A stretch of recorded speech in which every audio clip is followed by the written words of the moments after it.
বাড়িতে থেকে অনেক জ্বালাস, আজকে তোকে বাইরেই ফেলে দিলাম। এই ছোট্ট একটা হাঁসের বাচ্চাকে এভাবে কেউ বাইরে ফেলে দেয়? আমার হাঁসের বাচ্চা, আমি যা খুশি তাই করবো, যা এখান থেকে।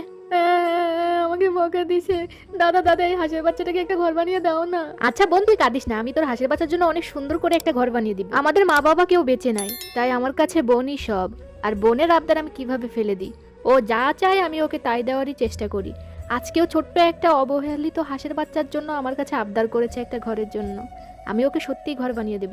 বন্ধুরা, আমার বানানো ঘরটি আপনাদের কাছে কেমন লেগেছে অবশ্যই কমেন্ট করে জানাবেন। আর ভিডিওতে এক লাইক দিয়ে চ্যানেলটি সাবস্ক্রাইব করে রাখবেন। বোন, তুই আর মন খারাপ করিস না, এই যে তোর হাঁসের ঘর বানিয়ে দিয়েছি। ওয়াও দাদা, কি সুন্দর হয়েছে ঘরটা, আমার পুচকুসোনাটা মজা করে থাকতে পারবে।